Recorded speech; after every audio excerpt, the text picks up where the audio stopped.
আপনি দরজা খুলে নরম সুরে গল্প করতেছেন, আসেন একটা বিস্কিট খেয়ে যান।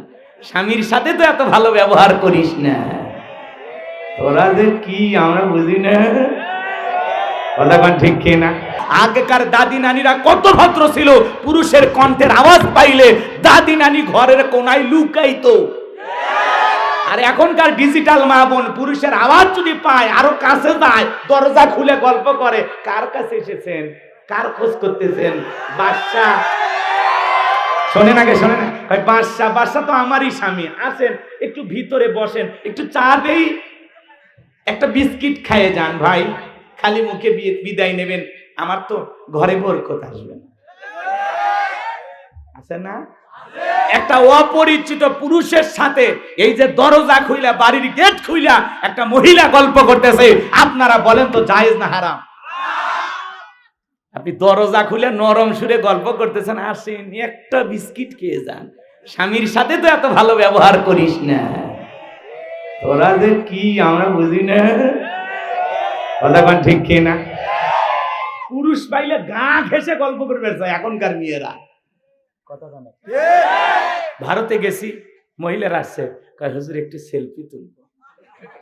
আমি বললাম খালি তোরা যদি সেলফি তুলে ফেসবুকে পোস্ট করিস, আমার ওয়াশ করা লাগবে না, সব পিটাইয়ে সাইজ করবে। কথা ঠিক কমিটির মূলক জনক ভাই তাড়াতাড়ি বের করেন, কি কয় সেলফি বলে তুলে, কথা কন আছে না? আবেগ আবেগ, কথা কি বুঝতে পারছেন? আগেকার দাদি নানির তুলনা হয় না। মা বোন যারা বসে আছেন, কান খুলে কথা শোনেন। আপনার বাড়ির দরজায় অপরিচিত কোনো পুরুষ যদি আপনার স্বামীকে সন্ধান করতে আসে, এমন কায়দায় ব্যবহার করবেন, দরজা খোলা তো দূরের কথা, ভিতর থেকে আওয়াজ দেবেন, বাচ্চা বাড়িতে নাই, খুঁজে নেন, মোবাইল করেন, যত ঝামেলা বাড়ির উপর আছে সহ্য হয় না। এমন ভয়ঙ্কর ভাষায় কথা বলবেন যাতে ওই পুরুষ বলে এটা মহিলা না বাঘিনী। আর নরম করে কথা, আসেন একটু বসেন, চা খেয়ে যান, মনে হয় মায়ের পেটের ভাই, তাহলে আদর কর, সমস্যা নেই। কথাকে বোঝা গেল? ব্লাউজ ছাড়া শাড়ি পরার আন্দোলন করে, এরা যেটুকু পরে আছে সেটুকু পড়তে চায় না। ব্লাউজ ছাড়া শাড়ি এমন কায়দায় পরেছে, পিঠটা এমন কায়দায় পুরোটা ফাঁকা রাখছে, মনে হয় আন্তর্জাতিক আর্জেন্টিনার ব্রাজিলের ফুটবল ম্যাচ হবে। কথা কোন ঠিক কিনা? কথাকে বোঝা গেল? ব্লাউজ ছাড়া শাড়ি পরার আন্দোলন করে, এরা যেটুকু পরে আছে সেটুকু পড়তে চায় না। ব্লাউজ ছাড়া শাড়ি এমন কায়দায় পরেছে, পিঠটা এমন কায়দায় পুরোটা ফাঁকা রাখছে, মনে হয় আন্তর্জাতিক আর্জেন্টিনার ব্রাজিলের ফুটবল ম্যাচ হবে। কথা কোন ঠিক কিনা? যে সমস্ত অসভ্য বেহায়া নারীরা এই আন্দোলন করেছিল, ওদেরকে আমি বলেছিলাম গুগলে সার্চ দাও, সার্চ দিয়ে দেখো কোন দেশে পোশাক ছাড়া মানুষ বসবাস করে, পাসপোর্ট ভিসা লাগায়া ওই দেশে চলে যাও। তোমাদের মতো অসভ্য বেহায়া নারীর জন্য বাংলাদেশের কুকুরও কাঁদবে না। কথা বলেন ঠিক কিনা? কিন্তু এটা 95% মুসলমানের বাংলাদেশ। এদেশে থাকতে হলে অশ্লীলতা উলঙ্গ বানা বেহাপানা করা যাবে না। এদেশে থাকতে হলে আল্লাহর ফরজ বিধান পর্দা মেনেই থাকতে হবে। পর্দা করা নফল না ফরজ? অকরনা ফি বুয়ুতিকুন্না ওয়ালা তাবাররাজনা তাবাররুজাল জাহিলিয়াতিল উলা। নারীরা তোমরা ঘরের ভিতর অবস্থান করো, খবরদার জাহিলিয়াতি যুগের মেয়েদের মতো নোংরা অশ্লীল পোশাক পরে নিজের দেহকে প্রদর্শন করো না। নারীরা পর্দায় থাকলে নিরাপদ থাকবে। পর্দা নারীর সিকিউরিটি দেবে, মর্যাদা দেবে। পর্দা হিজাব প্রত্যেকটা নারীর অহংকার। কোন সম্ভ্রান্ত ভদ্র ফ্যামিলির মেয়ে বোরকা ছাড়া বাহিরে যেতে পারে না। কথা কয় না? একটা নারী যদি ঢিলা ডালা বোরকা পরে, হাত মোজা পা মোজা লাগায়, রাস্তাতে হেঁটে যায়, মনের অজান্তে শ্রদ্ধার সম্মানে মাথাটা নত হয়ে আসে। কথা কয়? আর কিছু অসভ্য বেহায়া এমন উল্টাপাল্টা পোশাক পরে, ও পরা না পরা সমান, অর্ধলুঙ্গ পোশাক পরে রাস্তাঘাটে যায়। যে নারীর পোশাক যত উল্টা পাল্টা, ওর চরিত্রে তত গন্ডগোল। কথা কন? মা বোনদেরকে সাইজ করা লাগবে পরে। চলেন সামনের দিকে যাই, কষ্ট হচ্ছে আপনাদের মনে হয়, সামনের দিকে যাই। বাজান গো, আমার মন খারাপ করবেন না, মা বোনদের জন্য একটু আলোচনা হওয়া দরকার, কারণ বারবার ওরাই দেশের সরকার, কথা কোন ঠিক কিনা? আমার ভাইয়েরা, মা বোন যারা বসে আছেন, মা পর্দা আপনার নিরাপত্তা দেবে। পর্দাশীল নারীর উপরে আল্লাহ রহমত বরকত নাজিল হয়। একটা পর্দাশীল আল্লাহওয়ালা নেককার কোরআন পড়নেওয়ালা মেয়ের পেট থেকে নেককার সন্তান জন্মগ্রহণ করে।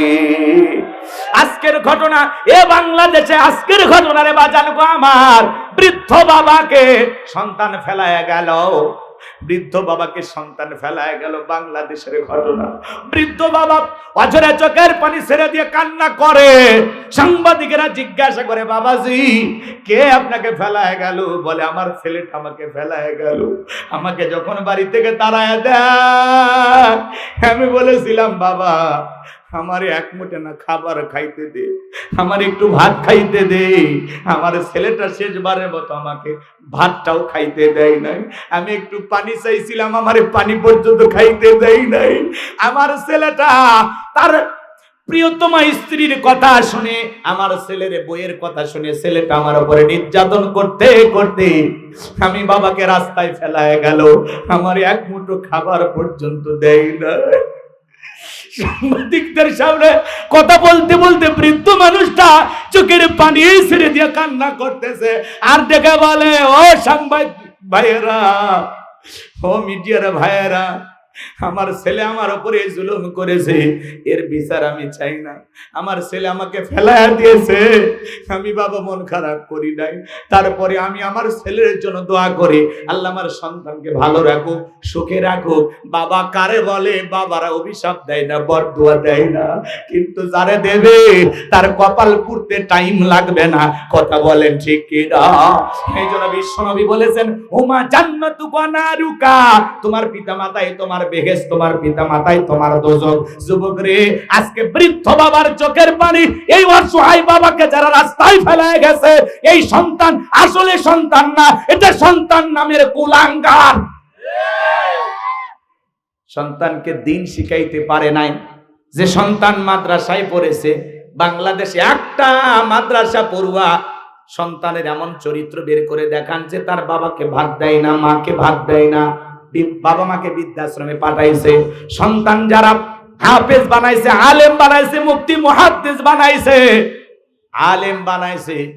মনে রাখবেন, আলেমেরা পিতা মাতার কদর বোঝে, আদর যত্ন বোঝে। তারা পিতা মাতাকে অনেক বড় মালিকের নিয়ামত মনে করে। তারা কোনোদিন মা বাবার সাথে খারাপ ব্যবহার করে না, চোখ রাঙায় না, গালি দেয় না। কারণ আলেমেরা মা বাবার মর্যাদা সম্মান জানে, কথা বলে ঠিক কিনা? এজন্য সন্তানকে মাদ্রাসায় পড়াবেন, ওই সন্তান বৃদ্ধ বয়সে আপনাকে বাড়ি থেকে বের করে দেবে না, বৃদ্ধ বয়সে আপনাকে আগলায় রাখবে, ছোট্ট শিশুর মতো আপনাকে ভালোবাসা দেবে, কথা বলেন ঠিক কিনা? এজন্য সন্তানকে মানুষের মতো মানুষ বানান। বৃদ্ধ বয়সে আপনাকে বৃদ্ধাশ্রমে পাঠাবে না, ঘর ছাড়া করবে না, রাস্তায় ফেলাইয়া দিবেন না, কথা বলেন। এই যে বৃদ্ধাশ্রমে যাদেরকে পাওয়া যায়, সব কোটিপতি, শিল্পপতি, সমাজের শিক্ষিত, কিন্তু কোন আলেমের মা বাবাকে পাওয়া যায়? এমনকি কোন রিক্সা চালক, ভ্যান চালকের মা বাবাকেও পাওয়া যায়। সারাদিন 500 টাকা, 1000 টাকা ইনকাম করে, এরপরে মা বাবার যত্ন করে। এই বৃদ্ধ বাবার চোখের পানি দেখে আমি কান্না করেছি। মানুষ কেমনে পারে বৃদ্ধ বাবাকে রাস্তায় ফেলায় দিতে? এই বাবা বলতেছে, আমি এক মুঠো খাবার চাইছিলাম, আমাকে এক মুঠো খাইতে দাও। শেষবারের মতো আমাকে এক মুঠো খাবারও দেয় নাই। আমার ভাইয়েরা, বৃদ্ধ বাবার চোখের পানি আজকে আপনাকে আমাকে ভাবাচ্ছে, সমাজ যাচ্ছে কোন দিকে? মানুষ আর মানুষ নাই, দেখতে মানুষের মতো, চরিত্র পশুর চাইতেও খারাপ। মানুষের মনুষ্যত্ব বোধ নাই, আবেগ বিবেক নষ্ট হয়ে গেছে, কথা বলেন ঠিক কিনা? আল্লাহ যেন জামানার সকল সন্তানদের হেদায়েত দান করেন। আমরা পিতা মাতার খেদমত করব, যে মা বাবার চেহারার দিকে তাকাইলে আল্লাহ তাআলা আমল নামায় কবুল হজের সব লিখে দেয়। ওই মা বাবার মনে কখনো কষ্ট দেব না। ওয়াকাদ রাব্বুকা আল্লা তা'বুদু ইল্লা ইয়্যাহু ওয়া বিল ওয়ালিদাইনি ইহসানা। আমার আল্লাহ বলে, তোমরা পিতা মাতার খেদমত করো, আমার ইবাদত করো, আমার ইবাদতের সাথে কাউকে শরীক করো না। আমার ইবাদতের পর তোমাদের দায়িত্ব হলো মাতা পিতার খেদমত করা, তাদের সাথে উত্তম আচরণ করা, ভালো ব্যবহার করা। এজন্য মা বাবার মনে কষ্ট দেওয়া যাবে না, দুঃখ দেওয়া যাবে না। পিতা মাতার খেদমত করে তাদের দোয়া নিতে কারা কারা রাজি? দুই হাত তুলে আল্লাহকে দেখান। আল্লাহ সবাইকে পিতা মাতার খেদমতকারী সন্তান হিসেবে কবুল করুন। জোরে বলুন আমিন, আরো জোরে বলুন আমিন। আপনামান বাজান গো আমার, এলোমেলো হয়ে যাবে, এলোমেলো করার সুযোগ নাই। তাহলে আপনি আমি সালাত আদায় করব, অন্তরে ভয় থাকবে কার? আরো জোরে বলেন কার? এক মুরব্বি চাচা এত তাড়াহুড়া করে ওযু করছে, এক ঠ্যাং না ধুয়ে মসজিদে ঢুকছে। তাই সালাম মসজিদ পিছলা গায়ে চাচা একদিক লঙ্গি একদিক। মানুষ বলে চাচা লঙ্গি খুলে গেছে, লঙ্গি ঠিক করেন। বলেন আগে জামাত ধরি, কথা বলে বলে আল্লাহু আকবার। এরকম তাড়াহুড়া করার মুসল্লি আছে না নাই? নামাজের ব্যাপারে এত তাড়াহুড়া করা যাবে না। নামাজের জামাত শুরু হয়ে গেছে, তারপরে দৌড়াইয়া যাওয়া যাবে না। আপনি ধীরস্থির ভাবে যাবেন, যতটুকু সালাত পেয়েছেন বাকিটা পরে আদায় করে নেবেন। কথা বলেন ঠিক কিনা? আমার ভাইয়েরা, আপনি আমি যখন মসজিদে সালাত আদায় করার জন্য দাঁড়িয়ে যাব, অন্তরে ভয় থাকতে হবে কার? সালাত আদায় করব আর মনে মনে খেয়াল করব আমি নামাজ আদায় করতেছি, আমার আল্লাহ আমাকে দেখতেছেন। আমি নামাজ আদায় করতেছি, আমার আল্লাহ আমার সামনে দাঁড়িয়ে আছেন। নামাজ আদায় করবেন জোহরের সালাত, আর মনে মনে ভাববেন এই জোহরের সালাত আমি আসর পর্যন্ত আল্লাহর জমিনে নাও বেঁচে থাকতে পারি। একটা ফাঁসির আসামিকে যদি বলা হয় এখন রাতের 10টা বাজে 12টায় তোমার ফাঁসি, আমার ভাইয়েরা লোকটা যদি ইমানদার হয় 2 রাকাত নামাজ যদি আদায় করে, ওইটা হবে দুনিয়ার সবচাইতে ভালো ইবাদত। তার ওই দিনের নামাজ হবে জীবনের সবচেয়ে ভালো নামাজ। কথা বলেন ঠিক কিনা? ফাঁসির আসামি জীবনের শেষ মনে কইরা 2 রাকাত নামাজ যেভাবে আদায় করে, প্রত্যেকটা ওয়াক্তে সালাত আদায় করবেন আর মনে মনে ভাববেন এই আসরের নামাজ আমার জীবনের শেষ নামাজ, মাগরিব পর্যন্ত নাও বেঁচে থাকতে পারি। এরকম ভয় নিয়ে 5 ওয়াক্ত সালাত আদায় করবেন। কারা কারা? 2 হাত তুলে দেখান তারা। আল্লাহ সবাইকে 5 ওয়াক্ত নামাজি বানায়া দেন। জোরে বলেন আমিন। 5 ওয়াক্ত সালাত মসজিদে গিয়ে জামাতের সহিত আদায় করব তো ইনশাআল্লাহ। আল্লাহ কবুল করুন। জোরে বলুন আমিন। নামাজের ব্যাপারে তাড়াহুড়া করা যাবে না। জোহরের 4 রাকাত সুন্নাত, ইমাম আর মুসল্লি একসাথে নিয়ত বেঁধেছে, ইমামের 2 রাকাত হওয়ার আগে মুসল্লি 4 রাকাত শেষ। এবার জিজ্ঞাসা করতে বাজান আমার 2 রাকাত হয় না, আপনার 4 রাকাত হয়ে গেল। বলে হুজুর আপনাদের চর্চা কম আছে না নাই ভাই? 2 রাকাত 2 মিনিটে শেষ, 4 রাকাত 4 মিনিটে শেষ। মাঝে মাঝে সিজদা এমন ভাবে দেখালে এরকম মারতেছে, এরকম মারতেছে। ওর ধান্দা যে 2 রাকাতের 4 সিজদা একবারে দিলে আরো ভালো হয়। এরকম তাড়াহুড়ো করে নামাজ আদায় করা যাবে না। সাহাবায়ে ইকরাম 2 রাকাত নামাজ পড়ে সারা রাত কাটাইছে। সিজদা দেব লম্বা, রুকু করব লম্বা, তেলাওয়াত করব লম্বা। কথা বলে ঠিক কিনা? তাড়াহুড়া কইরেন না। কথা কর মনে থাকবে নাকি বিরক্ত হইছেন? তাহলে 1 নাম্বার আল্লাযীনা হুম ফি সালাতিহিম খাশিউন, যারা নিজেদের সালাত বিনয়ের সহিত নম্রতার সহিত আল্লাহর ভয় নিয়ে আদায় করে। তাহলে আল্লাহর ভয়ে 5 ওয়াক্ত সালাত আদায় করব, তাহাজ্জুদ পড়ব ইনশাআল্লাহ। মুমিন বান্দার 2 নাম্বার গুণাবলী ওয়াল্লাযীনা হুম আনিল লাগবি মুরিদুন। মুমিন বান্দার 2 নাম্বার গুণাবলী অনার্থক কথাবার্তা বলা যাবে না, আজে বাজে গল্প গুজব করা যাবে না। এক জায়গায় বসে 2-3 ঘন্টা গল্প করে, চায়ের কাপে ঝড় তোলে, মনে হয় গিবত কমিটির সভাপতি সেক্রেটারি বসে গেছে, অমুক খারাপ তমুক খারাপ, এ ভালো না সে ভালো না। এলাকার সব তথ্য ওনার কাছে আছে না নাই? মানুষের সমালোচনা করে কোনো লাভ নাই, অমুক তমুক খারাপ এগুলো বলা যাবে না। বাজান গো, নিজের আত্মসমালোচনা করেন, নিজের জীবনের ত্রুটিগুলো তালাশ করেন, নিজের ভুল সংশোধন করেন। কথা বলেন ঠিক কিনা? মানুষের সমালোচনাকারীরা ওয়াকুন্না নাখুদু মাল খাইদিন, তারা যাবে সাকর নামক জাহান্নামে। যারা সমালোচনাকারী, দুনিয়াতে মানুষের সমালোচনায় ব্যস্ত, ইসলামের বিরুদ্ধে, আলেমদের বিরুদ্ধে সমালোচনায় ব্যস্ত, এরা যাবে সাকর নামক জাহান্নামে। আপনি এত সমালোচনা করেন কেন? মানুষের সমালোচনা না করে নিজের জীবনের আত্মসমালোচনা করেন, নিজের আত্মশুদ্ধির জন্য কাজ করেন, নিজের জীবনের ভুলগুলো নিয়ে পেরেশানিতে থাকেন। কথা কন মনে থাকবে তো ইনশাআল্লাহ? মুমিন বান্দা জবান দেশে কথা বলবে, যে কথা বলে সব হয়। আজে বাজে কথা বলার সুযোগ নাই, কারণ আপনার জবানের প্রত্যেকটা কথার জবাব আল্লাহর কাছে দিতে হবে। কথা বলে ঠিক কিনা? তাহলে জবানের প্রত্যেকটা কথার হিসাব নেবেন কে? মা ইয়ালফিজু মিন কাউলিন ইল্লা লাদাইহি রাকিবুন আতীদ। বান্দা এমন কোন কথা বলে না যে কথা রেকর্ড করার জন্য আমার ফেরেশতারা নাই। আপনার জবানের প্রত্যেকটা কথা ফেরেশতারা লিপিবদ্ধ করতেছে, রেকর্ড করে রাখতেছে। কথা বলেন ঠিক কি না? মনে মনে গালি দিচ্ছেন, তাও রেকর্ড হচ্ছে।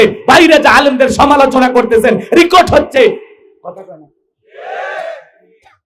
হুজুর ইমাম মসজিদের মুসল্লিদের দোয়ায় শামিল করে আর বলে, আল্লাহ মুসল্লিদের হেফাজত করো, নেক আমল আল্লাহ বানায় দাও, ব্যবসায়ী বরকত দাও। সব সময় ইমাম মুসল্লির কল্যাণ কামনা করে দোয়া করে, আর এই সমস্ত মুসল্লিরা চাই স্টলে বৈশা ওই ইমামের সমালোচনা করে। আছে না? ইমামের সম্মান, মর্যাদা, আদর, কদর, যত্ন আমরা বুঝি না, চাকরের মতো ব্যবহার করে। তোমার বাড়ি চাকর পাইছো? ইমামকে সম্মান করবেন, আলেমদেরকে সম্মান করবেন, বেয়াদবি করবেন না। কথা বলেন না কেন? ওলামা ইকরাম হলো নবীদের ওয়ারিস। আল ওলামা ওরাসাতুল আম্বিয়া। ওলামা ইকরাম হলেন নবীদের ওয়ারিস। কথা বলেন ঠিক কি না? আল্লাহ বোঝার তৌফিক দান করুন। জোরে বলুন আমিন। আমার ভাইরা লম্বা হবে, লম্বা করব না। ভালো করে বুঝবেন, মুমিন বান্দা জবান দিয়ে কথা বলবে ততটুকু প্রয়োজনের, যতটুকু প্রয়োজনের অতিরিক্ত কথা বলা থেকে বিরত থাকা লাগবে। চুপ থাকলে আপনি নাজাত পাবেন। মাংসমাতা নাজা, চুপ থাকলেও আপনি নাজাত পাবেন। কথা কি বোঝা যায়? পরিষ্কার হয়েছেন তো ইনশাআল্লাহ? তাহলে মুমিন বান্দা কথা বলবে ততটুকু প্রয়োজন, যতটুকু প্রয়োজনের অতিরিক্ত কথা বলা থেকে বিরত থাকবেন। আর মুমিন বান্দা জবান দিয়ে সে কথা বলবে যে কথা বললে সওয়াব হয়। খারাপ কোনো কথা জবান দিয়ে বলা যাবে। মুমিন বান্দার 2 নম্বরে গুণাবলী, অনার্থক কাজ করা যাবে না। মুমিনের টাকা হলে মুমিন সিনেমা হল বানাবে না, যাত্রা গানের আয়োজন করবে না, গানের কনসার্ট দেবে না, মদের বার দেবে না। মুমিনের টাকা হলে মুমিন মসজিদ বানাবে, মাদ্রাসা বানাবে, ঈদগাহ মাঠ বানাবে, কবরস্থান বানাবে। ভালো ভালো কাজে মুমিন তার অর্থকে ব্যয় করবে। কথা বলেন ঠিক কি না? মুমিন বান্দারা 2 নাম্বার গুণাবলী, অনার্থক গান বাজনাই কান দিয়ে শ্রবণ করা যাবে না। যুবকরে কানের ভিতর ইয়ারফোন লাগায়া তুমি গান শোনো, রূপবানে নাচে কমর দোলাইয়া, আল্লাহর ফেরেশতারা কবরে নিয়ে পিটাবে সোলাইয়া সোলাইয়া। সিরাজগঞ্জের এক যুবক কানের ভিতর ইয়ারফোন লাগাইয়া রেল লাইন পার হয়ে যায়, ট্রেন এসে ধাক্কা মেরে 3 টুকরে করে থুয়ে গেছে। মরার পরেও কানের ভিতর ইয়ারফোন লাগানো ছিল। এখন কবরে যা, ফেরেশতারা তোর জায়গা মতো বাদ্যযন্ত্র বাজায়া দেবে। কথা বলেন ঠিক কি না? আজকে যুবক ডিজে বাড়িতে নাচতে নাচতে মারা যায়। যুবক পিকআপ ভ্যান ভাড়া কইরা নাচতে নাচতে বাসে যা ধাক্কা মারে, ওই অবস্থায় মারা যায়। কথা কম না? লাফালাফি করতেছো যুবক, ডিজে পার্টি করো, চাঁদ রাত্রিতে গান করো, ঈদের দিনে ভটভটি পিকআপ ভাড়া করে লাফালাফি করো, নাচানাচি করো। দুর্ঘটনায় কত যুবক মারা গেল। মোটরসাইকেল চালাইতে চালাইতে যুবক শেষ। আছে না নাই? কারণ কার কখন মৃত্যু হবে আমরা কেউ জানি না। যুবকরা এই কান দিয়া গান শোনা যাবে না, এই কান দিয়ে অশ্লীল কথা শ্রবণ করা যাবে না, এই কান দিয়ে হক্কানে ওলামায়ে কেরামদের বয়ান শুনবেন, ইসলামী সঙ্গীত শুনবেন, কোরআন তেলাওয়াত শুনবেন। ভালো ভালো কথা কান দিয়ে শ্রবণ করা লাগবে। কথা বলেন ঠিক কি না? তাহলে মুমিন বান্দার 2 নাম্বার গুণাবলী, অনার্থক কথাবার্তা বলা যাবে না। মুমিন কথা বলবে যে কথা বললে সওয়াব হয়, মুমিন যে কাজ করবে যে কাজ করলে সওয়াব হয়, মুমিন সেইগুলো শুনবে যেগুলো শ্রবণ করলে সওয়াব হয়। এক কথায় সওয়াব আছে যেখানে আমরা আছি সেখানে, সওয়াব আছে যেখানে, আর গুনাহ আছে যেখানে। মনে থাকবে তো ইনশাআল্লাহ? শর্টকাট করে দিচ্ছি খুব দ্রুত। 4 নাম্বার গুণাবলীতে যুবকদের ওয়াজ আছে স্পেশাল। এবার 3 নাম্বার, ওয়াল্লাযীনা হুম লিয-যাকাতি ফাঈলুন। মুমিন বান্দার 3 নাম্বার গুণাবলী, আল্লাহ যদি মুমিন বান্দাকে নিসাব পরিমাণে সম্পদের মালিক বানায় দেয়, মুমিন বান্দাকে আল্লাহ যদি ধনী বানায় দেয়, মুমিন বান্দা সক্রিয়ভাবে হিসাব করে করে কয় লক্ষ টাকার কয় হাজার টাকা যাকাত আসে, কয় কোটি টাকার কয় লক্ষ টাকা যাকাত আসে, মুমিন বান্দা হিসাব করে করে সক্রিয়ভাবে বছরে একবার যাকাত দেবে। কার ভয়ে? যাকাত দেওয়া নফল না ফরজ? কথা বলে না কেন? নামাজ আদায় করা যেমন ফরজ, যাকাত দেওয়া তেমনি ফরজ। স্বাধীনতার 53 বছর কেটে গেল, যারা যাকাত দিচ্ছে দিয়ে যাচ্ছে, যারা নিচ্ছে নিয়ে যাচ্ছে, মানুষের ভাগ্যের কোনো পরিবর্তন হচ্ছে না। বাংলাদেশের অধিকাংশ ধনীরা যাকাত মানে বোঝে শাড়ি আর লুঙ্গি। নিজের পরনে পরে থাকা মনস্যা লুঙ্গি 500 টাকা 1000 টাকা দাম, আর গরিবকে দেয় 200 টাকা লিটল লুঙ্গি, পরে থাকলে আবার জান্নাত জাহান্নাম সব বোঝা যায়। নিজের বউরে পরে 5000 টাকা দামের শাড়ি, আর গরিব বিধবা অসহায় নারীকে দেয় 300 টাকা দামের শাড়ি। ধুয়ে দিলে শাড়ি না মশারি খুঁজে পাওয়া যায় না। এই বড় লোক এই শাড়ি তোমার বউরে পরায়ও, এই শাড়ি তোমার মেয়েরে পরায়ও। যাকাত মানে শাড়ি লুঙ্গি না, কথা বলেন ঠিক কিনা? আর যদি দিতে হয় মানসম্পন্ন কাপড় দিবেন, রুচিশীল কাপড় দিবেন। হযরত ওমর ফারুক ডেকে বলেন যাকাত কিভাবে দেবেন? হযরত ওমর বলেন যাকাত তোমরা এমন ভাবে দাও যাতে ওই ব্যক্তি যাকাতের জন্য আর কারো দুয়ারে হাত না পাতে, কারো দুয়ারে লাইন না দেয়। তার মানে কিভাবে দিবেন? এই ছেলেটা বেকার বসে আছে, পরে 1.5 লাখ টাকা যাকাতের দিয়া একটা ছোটখাটো অটো ভ্যান কিনে দেন, এটা চালায়া তার ভাগ্যের পরিবর্তন করবে, একটা কর্মের সুযোগ হলো। কথা কয় না? এই ছেলেটা বেকার বসে আছে, পরে তালগাছি বাজারে 1.5 লাখ টাকা যাকাতের দিয়া ছোট একটা চায়ের দোকান ধরায় দেন, ছোটখাটো একটা ব্যবসা প্রতিষ্ঠান ধরায় দেন। আল্লাহ যদি চায় 5-7 বছর ব্যবসা কইরা ওই নিজেও যাকাত দেওয়ার মতো অর্থ ইনকাম করতে পারবে। একটা বিধবা নারী আছে, শাড়ি দিয়ে কি লাভ? সেলাই মেশিন কিনে দেন, 2টা ছাগলের বাচ্চা কিনে দেন, গাবি গরু কিনে দেন, এগুলো লালন পালন করে তার ভাগ্যের চাকা ঘোরাবে। যাকাতের টাকা দিয়া মানুষের কর্মের ব্যবস্থা করা লাগবে। যাকাত আসছে দারিদ্রতা বিমোচন করার জন্য, যাকাত আসছে অভাবমুক্ত সমাজ রাষ্ট্র দেশ গড়ার জন্য, যাকাত আসছে এই সমাজের পথে পড়ে থাকা অবহেলিত মানুষের অধিকার প্রতিষ্ঠিত করার জন্য, যাকাত আসছে রাস্তার এপারে গাছতলা এপারে 10 তলা এর ব্যবধানকে দূর করার জন্য। কথা বলেন ঠিক কি না? বাংলাদেশের অর্থনীতি যাকাত ভিত্তিক না সুদ ভিত্তিক? শরম লাগে? জোরে কর না কেন? সুদ ভিত্তিক অর্থনীতি হালাল না হারাম? হারামে কোনো বরকত থাকে? বরকত আছে কোন জায়গায়? হালালে। কথা কোন ঠিক কি না? 5000-6000 টাকার ইমাম সাহেব মসজিদে আজান দেয়, 1000 টাকা দিয়ে চলে যায় মাস, বউ বাচ্চা, তারপরে পাঞ্জাবির এই জুব্বের দামি 2000-3000। কথা কয় না? আর উনি ধনী মানুষ, ছেলে বেতন পায় 50,000-60,000, এরপরে মাস শেষে দেখা যায় আরো 20,000 টাকার ঋণ। টাকা অনেক বেশি, সুখ নাই, শান্তি নাই, অভাব আনাটানারও বেশি, আর ইনকাম কম হালাল। 6,000 টাকা দিয়ে একটা ইমাম, 6,000 টাকা, 8,000 টাকা, 10,000 টাকা দিয়ে এই বাজারে কিভাবে চলে? আপনি দেখে বোঝেন না হালাল কারে বলে? এমনও মসজিদ, এমনও বাংলাদেশে আছে যেই মুয়াজ্জিমের বেতন 1500 টাকা এখনো আছে। কে ভাই নাই? তাইলে 1500 টাকা দিয়ে এই মুয়াজ্জিম ইমাম কেমনে চলে? কেমনে?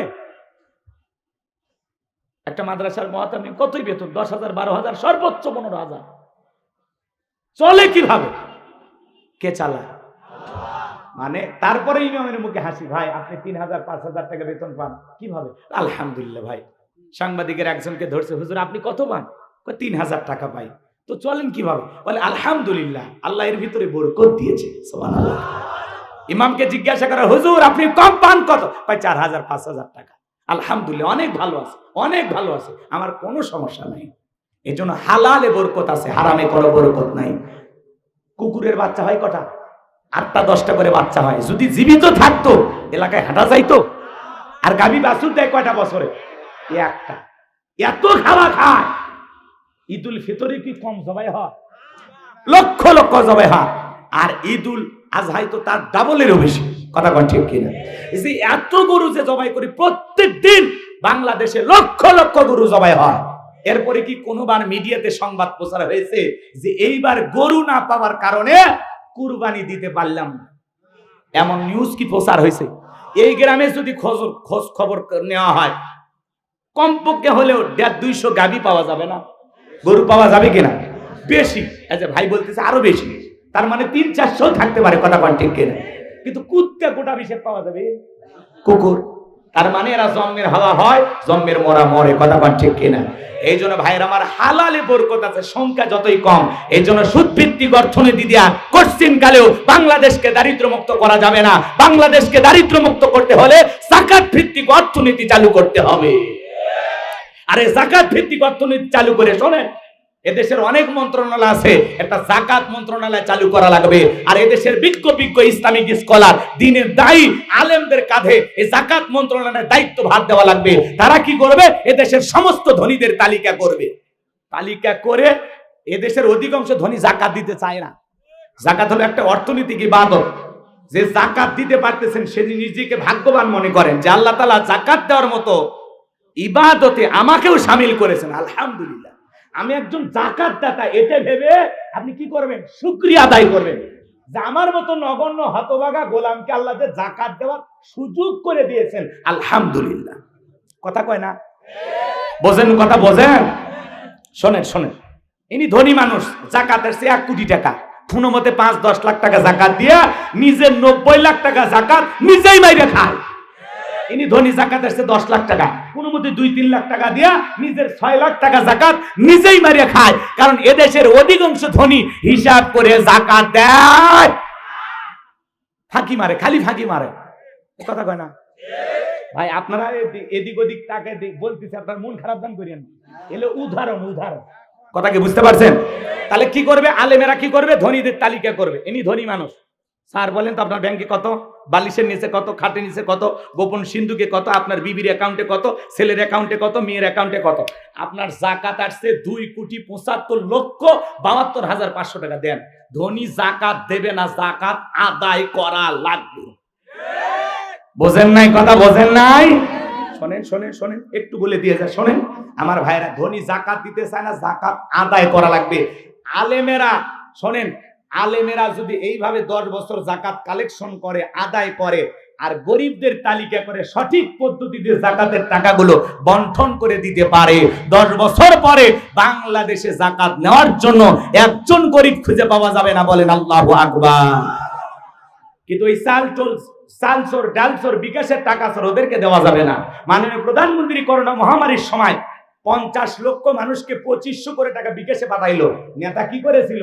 নিজের বইয়ের নামে সিম কিনে তার ভিতরে 2500 টাকা ঢুকেছে, মেয়ের নামে সিম কিনে তার ভিতরে টাকা ঢুকেছে। আমার ভাইয়েরা, এদেশে এমন নির্লজ্জ বেহায়া আছে, পতিতার নামে বরাদ্দ হলেও ওই টাকাও খাবে। দেশের বাজে 12টা, ওদের হয় ভুরি মোটা। দেশের বাজে 12টা, ওদের হয় ভুরি মোটা।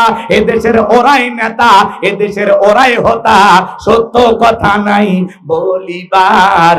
চারিদিকে দেখি শুধু অন্ধকার, চারিদিকে দেখি শুধু অন্ধকার, নেই কোনো আশা, বন্ধ মুখের ভাষা, চারিদিকে দেখি শুধু অন্ধকার। রাস্তার বরাদ্দ হয় 5 কোটি টাকা, 3 কোটি টাকা ভাগাভাগি করিয়া নেতাদের পকেট ভারী, আর কোনো মধ্যে 1.5 কোটি টাকা দিয়ে রাস্তা তৈরি করে দেয়। ছাগল পেশাব করলেও ভাঙ্গে যায়।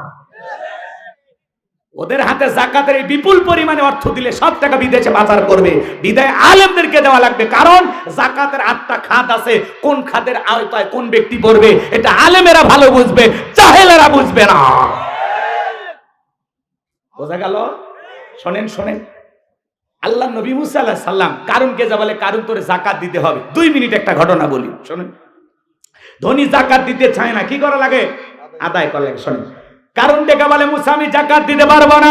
আল্লাহর পয়গম্বর মুসা নবী ডেকে বলে, কারুন যাকাত না দিলে যাকাত আদায় করা হবে। কি করা হবে?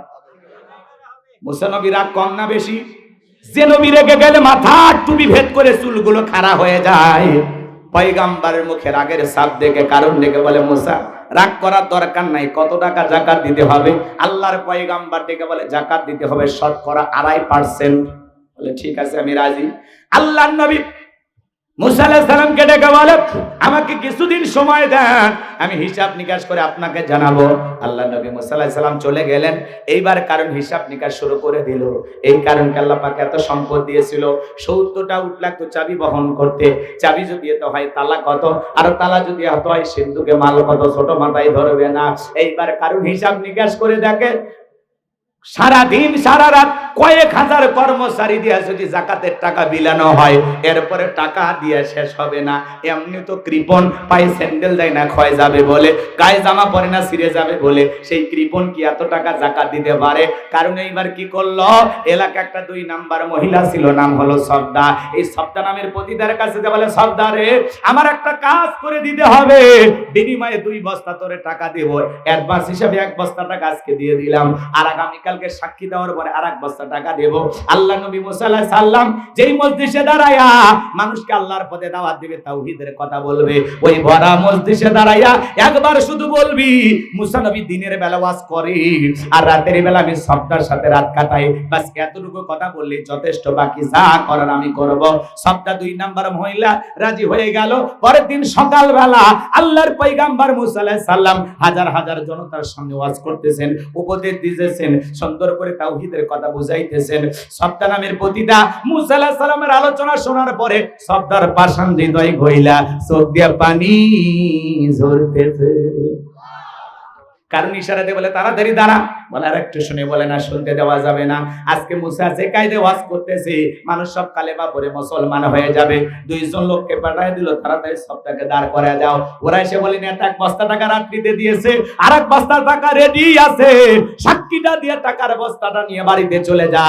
শব্দ বলে আর একটু শুনে, বলে না শুনতে দেওয়া যাবে না। 2 জন লোক 2 হাত ধরে ওই শব্দটাকে জোর করে দাঁড় করে দিল। যখন কারণ তখন লাভ মেরে দাঁড়ায়, বলে মুসা রে ওয়াজ বন্ধ কর। তাকায় দেখ 2 নাম্বার মহিলা দাঁড়াইছে। মুসা নবী কি জানে মহিলাটা 1 নাম্বার না 2 নাম্বার? রতনে রতন সেন। বুঝেন না? মুসা আলাইহিস সালামকে ডাইরেক্ট বলতেছে, এই মুসা ওয়াজ বন্ধ করো।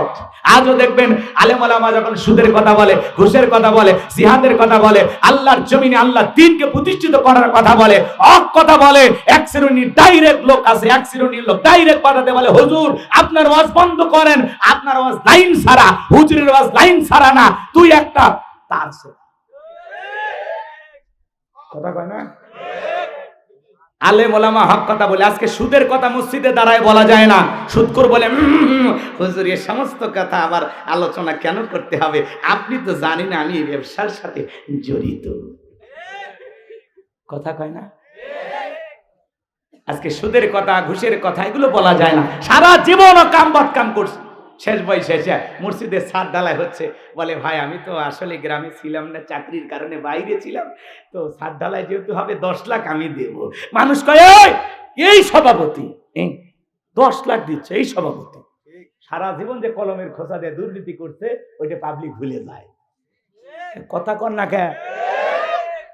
আজকে দেশের অধিকাংশ মসজিদ কমিটির সভাপতি সেক্রেটারি হারাম কাজের সাথে জড়িত, হারাম ব্যবসায় জড়িত। কথা বলেন ঠিক কিনা?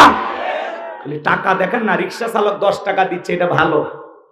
গরিব 5 টাকা দিচ্ছে, এটা ভালো। উনি ধনী কোটিপতি 10 লাখ দিচ্ছে, টাকাটা যদি ইনকাম বৈধ না হয়, ব্যবসা বাণিজ্য করে আলহামদুলিল্লাহ, হালাল ব্যবসায় দিয়েও হাজার হাজার কোটি টাকার মালিক হচ্ছে মানুষ। কথা বল ঠিক কিনা? এটা ভিন্ন কথা। কিন্তু সুদি কারবার কইরা, ঘুষ খাইয়া, দুর্নীতি কইরা টাকা দেবে, ওই টাকা দিয়ে কোনো লাভ হবে না। বরং মসজিদ হলো পবিত্র ঘর, এই জায়গায় হারাম টাকা দিছে, এর ডবল পিটনি হবে। কথা কোন ঠিক কিনা? লম্বা হবে, লম্বা করব না, সংক্ষিপ্ত কথা বলে দিয়ে যাই। এইবার কারণটাকে বলে, মুসা ওয়াজ বন্ধ কর। তাকায় দেখ 2 নাম্বার মহিলা দাঁড়াইছে। মুসা নবী বাবা কয়ে সব দেখতেছে, আর ডেকে বলে, সবটা তোমার যা বলার তুমি বলো, আমি তোমার সাথে আছি। এইবার সবটা বলতেছে, কারণ তুমি বসে পারো, আমি যেহেতু দাঁড়িয়েছি আমাকে বলতে দাও। এইবার সবটা ডেকে বলে, জনগণ শোনো দিয়া মন, আমি জীবনে কোনোদিন মুসা নবীকে দেখি নাই। আজকে মুসা নবীকে দেখার পরে, আলোচনা শোনার পরে আমি সিদ্ধান্ত নিয়েছি, আর খারাপ কাজ করব না, অশ্লীল কাজ করব না, আমি তওবা করে ঈমান গ্রহণ করব। আলেমদের ওয়াজে বেনামাজি নামাজি হয়ে যায়, সুদখোর ঘুষ করে ভালো হয়ে যায়, বেপরদায় চলা মা বোনেরা পর্দা করে, দাড়ি কাটা যুবকটা দাড়ি রেখে ভালো হয়ে যায়। কথা বলেন ঠিক কি না? এইবার সবটা বলতেছে, গোপন তথ্য ফাঁস করে দিয়ে বলতেছে, গতকাল রাত্রিতে কারুন আমার বাড়িতে গিয়েছিল, আমার 1 বস্তা টাকা দিয়েছে, আর 1 বস্তা টাকা দিবে বলে ওয়াদা করেছে, বিনিময়ে আমাকে এই সাক্ষী দিতে হবে, মুসা নবী দিনের বেলা ওয়াজ করে আর রাতের বেলা আমি সবটার সাথে রাত কাটাই। কিন্তু আপনাদেরকে সাক্ষী রেখে বলতেছি, মুসা নবীর চরিত্র ফুলের চাইতে পবিত্র। ওই কারণ হলো আমি সব দ্বারা নিয়মিত ভক্ত। যে গর্ত করেছে নিজের গর্তে নিজেই পড়েছে। কথা কোন ঠিক কিনা? ওয়া মাকারু ওয়া মাকারাল্লাহ ওয়াল্লাহু খায়রুল মাকিরিন। খেলা কার? এবার গোপন তত্ত্ব ফাঁস হয়ে গেল। আজকেও যখন আলেমদের বিরুদ্ধে মিথ্যা তহমত দেওয়া হয়, মিথ্যা অপবাদ দেওয়া হয়, আলেমের জানা যায়, কোরআনের পাখিরি জানা যায় যায় বলে হুজুর নির্দোষ ছিল। কথা কন না কে? আজকে আলেমদের নরম পায়া, হ্যাঁ, হুজুর বউ নিয়ে ঘুরতে গেছে। আপনি বলেন কাবির নামা কোথায়? শাকিব খান বিয়ে করে কাবির নামা লাগে না? পরিমণি বিয়ে করে কাবির নামা লাগে না? আর একজন আলেম বিয়ে করলে কাবির নামা কই? তোর দাদার ছিল? কথা কয় না কে?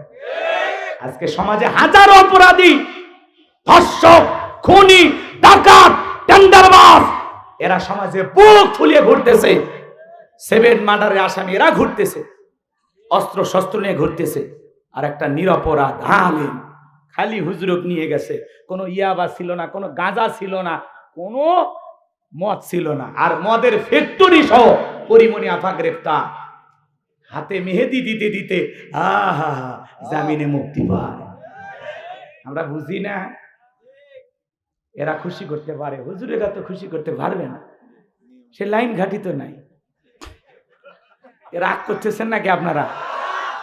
কারণ এদের পেছনে কোটি কোটি টাকা খরচ করার লোক আছে। অথবা বলে আপা আপনার জামিনের পিছনে আমি কাজ করতেছি, বোঝেনি তো, একটু আমার দিকে দেখবেন আর কি। কথা কয় না কে? হুজুরের কেউ নাই, নরম হুজুর, নরম অসহায় কেউ নাই। এই যে হাজার হাজার ভক্ত, এখন ভক্তের অভাব নাই। 6 মাস যদি জেলখানায় থাকি ভক্তই নেই, ভক্ত সব শেষ। কথা কোন ঠিক কিনা? কিন্তু বাজান গো, আমার সময়ের পরিবর্তন হয়ে গেছে। চোর ডাকাত খুনি সন্ত্রাসীরা জেলখানায় গেলে সমাজের মানুষ সিসি করে, আলেম ওলামা জেলখানায় গেলে সম্মান কমে না, আমার আল্লাহ সম্মান আরো বাড়িয়ে দেয়। আর বাস্তব হলো মুফতি আমির হামজা না, আপনি করেন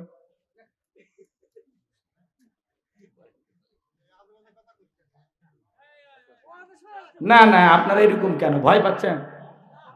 মানে ওয়াজ একটু ভালো লাগতেছে সে সময় এসে খালি মানে গ্যাঞ্জা, মানে একটু বন্ধ করার চিন্তা ভাবনা নাকি? কেবল 3 নাম্বার চলতেছে, আর 4টে আছে। বুঝতে পারতেছি আপনাদের ভালো লাগতেছে না। একটু সময় দিলে ভেজাল মনে করেন। আলেমদের পক্ষে কথা বলে আপনাদের সমস্যা কোথায়? হ্যাঁ, শাইখুল হাদিস জেলখানায় কষ্ট লাগে না আমাদের? কথা বলেন না কেন? হুজুরে 2-3টা বউ 4টা বউ, তোর সমস্যা কি? তোর বাড়ি গেছিল, তোর সমস্যা কি? হুজুরের পাওয়ার আছে, হুজুর পালতে পারবে, ইনসাফ কায়েম করতে পারবে, বিয়ে করছে, তোর সমস্যা কি?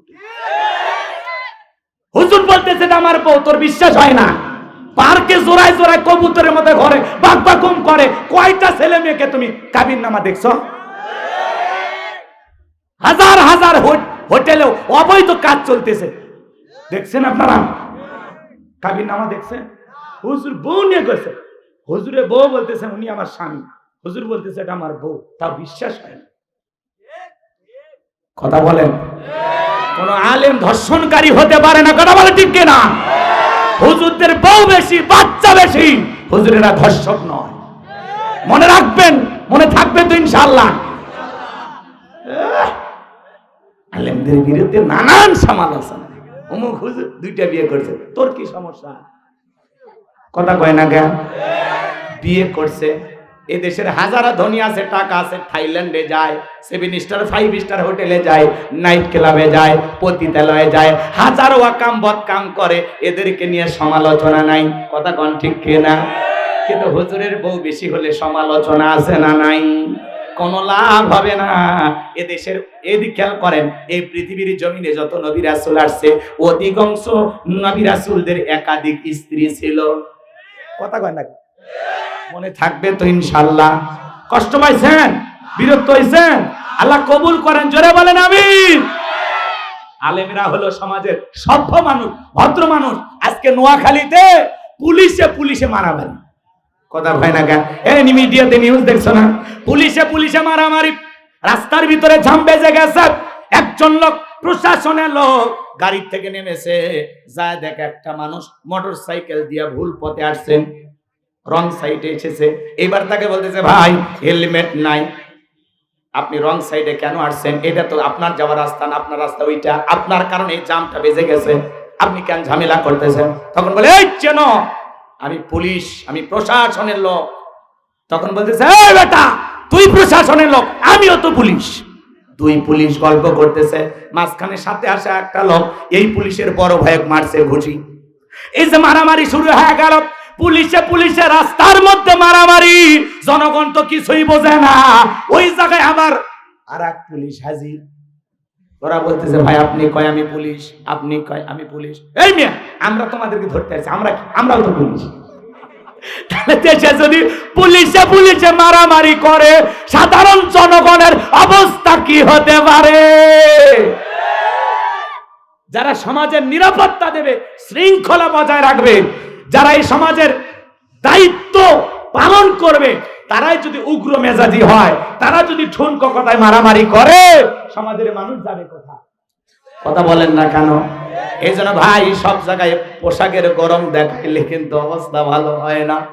কথা কোন ঠিক কিনা? প্রশাসনের ভাইদেরকে আল্লাহ পাক জনগণের খেদমতের জন্য কবুল করুন, জোরে বলুন আমিন। আর একটু জোরে বলেন আমিন। তাহলে নোয়াখালীর বেগমগঞ্জ আজকে পুলিশে পুলিশে মারামারি, এইটা জাতির জন্য বলেন তো বাজান সুবার্তা? কথা কয় না কেন? ঘটনাটা কি ভালো না খারাপ? এটা আমরা কখনো কাম্য করি না, এই ধরনের ঘটনা আমরা কখনো আশা করি না। এগুলো অনাকাঙ্ক্ষিত ঘটনা। আমরা চাই প্রশাসনের মানুষেরা নম্র হবে, ভদ্র হবে, তারা সমাজের নিরাপত্তা নিশ্চিত করার জন্য কাজ করবে, সমাজের ভালো কামনা করবে। তারা কেন মারামারি করবে? তারা মারামারি বন্ধ করবে, সমাজ সংশোধনের জন্য কাজ করবে। কথা বলেন ঠিক কিনা? সামনের দিকে যাই বাজান গো আমার, যে কথা বলতে চাচ্ছিলাম, আল্লাহর পয়গাম্বার এতটা রাগান্বিত হয়ে গেল, দেখে বলে, আল্লাহ, কারুনের কাছে চাইতে গেছিলাম যাকাত, আর যাকাত না দিয়ে আমার বিরুদ্ধে মিথ্যা তহমত দেয়। আল্লাহ গো, কারণে ধন সম্পদ সহ জমিন যেন কারণকে গ্রাস করে ফেলে। আল্লাহ দোয়া মঞ্জুর করলেন। এইবার কারণে ধন সম্পদ সহ জমিনের ভিতরে হাঁটু পর্যন্ত চলে গেছে। ও বলে, ব্যাপার না, দেহে শক্তি আছে, উঠতে পারবো। এইবার যখন মাজা পর্যন্ত চলে গেছে, বলে দেহে শক্তি আছে, ব্যাপার না, উঠতে পারবো। এইবার যখন গলা পর্যন্ত জমিনের ভিতরে চলে গেছে, আমার ভাইয়েরা, জমিনের ভিতরে চলে যাওয়ার পরে এইবার কারণ দেখে বলে, মুসা, ধন সম্পদ যা আছে সব তোমার, আর তোমার আল্লাহ, তুমি নিয়ে যাও, জানটা আমার একটু ভিক্ষা দাও। আল্লাহর পয়গাম্বার দেখে বলে, আল্লাহু সামাদ, আমার আল্লাহ অমুখাপেক্ষী, আমার আল্লাহ কারো কাছ থেকে কিছু নাই না, আমার আল্লাহ শুধু দিয়ে যায়। কারণ রে, তোর ধন সম্পদের বড় অহংকার ছিল, ধন সম্পদ সহ জমিনের ভিতরে চলে যা, আর পৃথিবীর ইতিহাসের সাক্ষী থাক, তোর মতো যারা দুনিয়ার জমিনে সম্পদ জমা রাখবে, আল্লাহ রাস্তায় খরচ করবে না, কঠিন কিয়ামতের ময়দানে তুই কারুনের কাতারে আল্লাহ তাদেরও বিচার করবে। কথা বলেন ঠিক কিনা? এজন্য সূরা তাওবার ভিতরে আল্লাহ বলেছেন, যারা স্বর্ণ রূপা টাকা পয়সা জমা করে, আল্লাহ রাস্তায় মাল অর্থ খরচ করতে চায় না, আমার আল্লাহ বলে তাদের জন্য রয়েছে আযাবের সুসংবাদ। যাকাত হলো মালের ময়লা, যাকাত হলো আপনার সম্পদকে পবিত্র করে। যাকাত দিলে ধনীর ধন কমে না বাড়ে। বলেন, যাকাত দিলে সম্পদ কমে না বাড়ে? এই যে আমাদের বগুড়া উপশহর একটা চাল ব্যবসায়ী আছে, আমাকে বলতেছে, হুজুর, আমি জীবনে প্রথম 1400 টাকা যাকাত দিয়েছিলাম, আজকে কয়েক বছর যাকাত দিতে দিতে দিতে আল্লাহ তাআলা এমন অর্থ দিয়েছে, এখন সেই ব্যক্তি কয়েক লক্ষ টাকা যাকাত দেয়। তাহলে সম্পদ কমছে না বাড়ছে? 1400 টাকা যাকাত দেওয়ার থেকে এখন কয়েক লক্ষ টাকা যাকাত দেয়। তাহলে অবশ্যই আল্লাহ তাকে কোটি কোটি টাকার মালিক বানাইছে। কথা বলে ঠিক কিনা? এজন্য যাকাত দিলে সম্পদ কমে না, সম্পদ আল্লাহ বৃদ্ধি করে দেয়। আর যাকাত না দিয়ে যারা টাকা পয়সা জমা রাখতেছেন, আল্লাহ রাস্তায় খরচ করতেছেন না, সঠিকভাবে যাকাত দিচ্ছেন না, এই সম্পদ আপনার শাস্তির কারণ হবে। বিষাক্ত সাপ হয়ে আপনাকে সবল মারবে, তখন বলবে, কে রে, এত জোরে কামড় মারিস কেন? কয়, কামড় মারবো না, আমি তোর দুনিয়ার মাল সম্পদ। অর্থের ভারে এদিক ওদিক বেকা হয়ে গেছে, এরকম বিষাক্ত। এদিক খেয়াল করে, পুরোটা ইয়াসিনে না পশাইছেন পশা পশা, এরকম পশার মতো চ্যাপটা করে জাহান্নামের আগুনে তৈরি করা আপনাকে আমাকে ছ্যাক দেওয়ার জন্য রেডি করবে। ওইটা দিয়ে কপালে দিবে, পেটে দেবে, যেখানে যেখানে অহংকারে ভাঁজ পড়েছিল ওগুলো জায়গায় ছ্যাক দেবে। আপনি সম্পদ জমা রাখতেছেন, আরে ভাই যাকাত দেওয়ার মতো অর্থ আপনাকে আল্লাহ দিয়েছে, আপনি নিজেকে ভাগ্যবান মনে করে হিসাব করে এই ফরজ ইবাদত পালন করেন। এই অর্থনৈতিক ইবাদত করবো তো ইনশাআল্লাহ, এই আর্থিক ইবাদত করবো তো ইনশাআল্লাহ। আল্লাহ তাআলা যাদেরকে যাকাত দেওয়ার মতো সম্পদ দিয়েছেন হিসাব করে বছরে একবার যাকাত দেবেন ইনশাআল্লাহ। যাকাত বছরে কয়বার দিতে হয়? একবার। আল্লাহ বোঝার তৌফিক দান করুন, জোরে বলুন আমিন। মনে রাখবেন, ধনীর যাকাত দেওয়া ফরজ, গরিবের যাকাত খাওয়া ফরজ নয়। গরিব আপনার যাকাতের টাকা গ্রহণ করে আপনাকে ফরজ ইবাদত পালনের সুযোগ করে দিয়েছে, বিদায় দাম্ভিকতা অহংকার করার কোনো সুযোগ। আল্লাহ বোঝার তৌফিক দান করুন। আরেকটু জোরে বলেন আমিন। এবার 4 নাম্বার, ওয়াল্লাযীনা হুম লিফুরুজিহিম হাফিজুন। মুমিন বান্দার 4 নাম্বার গুণাবলী, নিজের যৌবনটাকে সংযত রাখা, নিজের যৌবনটাকে হেফাজত করা। মুমিনের যৌবন হোটেলে বিক্রি হবে না, পার্কে বিক্রি হবে না। মুমিন কোনোদিন বিবাহের আগে অবৈধ কোনো সম্পর্কে জড়াইতে পারে। মুমিনের এদিক খেয়াল করেন, এই ছেলে শোনো, কথা এদিক শোনো। ওয়াল্লাযীনা হুম লিফুরুজিহিম হাফিজুন। আল্লাহ তাআলা ডেকে বলেন মুমিন বান্দার 4 নাম্বার গুণাবলী নিজের যৌবনটাকে সংযত রাখা, নিজের যৌবনটাকে কন্ট্রোল করা। নিজের আল্লাহ শিশুকালের হিসাব নেবেন না, হিসাব নেবেন যৌবনকালের। কথা বলেন ঠিক কিনা? তাহলে যৌবনকালের ইবাদত আল্লাহ পছন্দ করে। কথা বলেন ঠিক কিনা? আমরা যৌবনকালে গুনাহ করতে ভালোবাসি, আর যৌবনকালের ইবাদত পছন্দ করেন কে? যৌবনকালে লম্বা সময় নামাজে দাঁড়ায় থাকা যায়, লম্বা সময় রুকু করা যায়, লম্বা সময় সিজদা দেওয়া যায়। বৃদ্ধ বয়সে যেটা সম্ভব নয়। ঠান্ডার সময় প্রচন্ড ঠান্ডা, শীতের রাত 2টার দিকে কোনো মুরব্বী চাচাকে বলেন, চাচা 2000 টাকা দিব, পুকুর থেকে একটু গোসল করেন। চাচা বলবে, ভ্যাটিজা ওই টাকা নেওয়ার জন্য ওঠার শক্তি থাকবে তো? কিন্তু কোন যুবককে যদি বলেন 2000 টাকা দিব, গোসল একটা করে আয়, বলে টাকা রেডি করেন, কাপড় খুলছি। কারণ যুবকের একটা পাওয়ার আছে। কথা কোন ঠিক কিনা? এই জন্য যৌবনকালের ইবাদত আল্লাহ পছন্দ করে। আমরা যৌবনকালে মালিকের ইবাদতে কাটাবো ইনশাআল্লাহ। হযরত আলী রাদিয়াল্লাহু তাআলা বলেন, তোমরা যৌবনের তাড়নায় গুনাহ করো, একদিন তোমাদের যৌবন থাকবে না, আমলনামায় গুনাহ ঠিকই লেখা থাকবে। কথা বলেন ঠিক কিনা? এই যুবক, এই রঙের যৌবন একদিন জং ধরে শেষ হয়ে যাবে। কথা বলেন, এই টাইট চামড়া একদিন ঢিল হয়ে যাবে, এই কাঁচা দাড়ি একদিন সাদা হয়ে যাবে, যৌবনে পড়ে যাবে ভাটি। কথা বলে ঠিক কিনা? এজন্য যৌবনের তাড়নায় রং তামাশা করা যাবে না, গুনাহ করা যাবে না। যৌবন কালে অবৈধ কোনো প্রেম ভালোবাসার সাগরে নিজেকে ডুবানো যাবে। কথা কয় না? তাহলে যৌবন বয়সে ইবাদত করবো কা? যৌবন কালে গোলামি হবে কা? মনে থাকবে তো ইনশাআল্লাহ। যুবক, তুমি কি মনে করো জঙ্গল প্রেম করার জন্য মঙ্গল? জঙ্গলে কেউ না দেখলে একজন দেখেন, তিনি কে? যৌবনের পরীক্ষা দিয়েছিলেন ইউসুফ আলাইহিস সালাম। ওইদিকে যাওয়ার সময় নাই, সংক্ষিপ্ত কথা। জুলেখা একটা গোপন কক্ষে নিয়ে যায়, চতুর্দিক দিয়ে দরজা বন্ধ করে বলে, দিলে বড় জ্বালারে পাঞ্জাবি ওয়ালা। হুজুর তো কিছুই বোঝে না, হুজুর সবই বোঝে, নারীর ছলা কলা বোঝে না। কথা কোন ঠিক কিনা? এইবার জুলেখা নিজের শরীরের কাপড়গুলো ছিঁড়ে ছিঁড়ে দেবতার মুখগুলো ঢেকতেছে। ইউসুফ আলাইহিস সালাম ডেকে বলে, কাপড়ে ঢাকিতেছ তুমি দেবতার মুখ, কি দিয়া ঢাকিবা তুমি বিধাতার মুখ? জুলেখা কাছে আসে আর বলে, ইউসুফ রে, তোমার চোখ দুইটা ভারী সুন্দর। ইউসুফ আলাইহিস সালাম ডেকে বলে, এই চোখ যে আল্লাহ সৃষ্টি করেছে, সে আল্লাহকে ভয় করো। ইউসুফ আলাইহিস সালামের অন্তরে কার ভয়? ইন্নী আখাফুল্লাহ, অন্তরে আল্লাহর ভয় নিয়া আল্লাহর পয়গম্বর ডেকে বলে, আল্লাহ, জুলেখার মনের অবস্থা আমি বুঝতে পেরেছি, একমাত্র আপনি পারেন আমাকে সাহায্য করতে। আল্লাহর উপরে তাওয়াক্কুল করে ডেকে বলেন, আল্লাহ, আমার দায়িত্ব হলো নিজের ইজ্জত বাঁচানোর জন্য দৌড় মারার দায়িত্ব আমার, আর আপনার কুদরত থেকে তালা খুলে দেওয়ার দায়িত্ব আপনার। আল্লাহর পয়গম্বর বিপদে পড়ে স্মরণ করেছিলেন কাকে? আযকুরুনি আযকুরুকুম ওয়াশকুরুলি ওয়ালা তাকফুরুন। বান্দারে, তোমরা আমি আল্লাহকে স্মরণ করো, আমি আল্লাহ তোমাদেরকে স্মরণ করব। আল্লাহ নবী ইউসুফ আলাইহিস সালাম ওই গোপন কক্ষে বসে আল্লাহকে স্মরণ করলেন। আল্লাহর উপরে ভরসা করে নিজের ইজ্জত আর সম্মানকে বাঁচানোর জন্য ইউসুফ আলাইহিস সালাম মারছে দৌড়। আল্লাহু আকবার বলেন। যুবকরে, এই গোপন রুমে ইউসুফ নবী আর জুলাইখা ছাড়া কেউ ছিল না।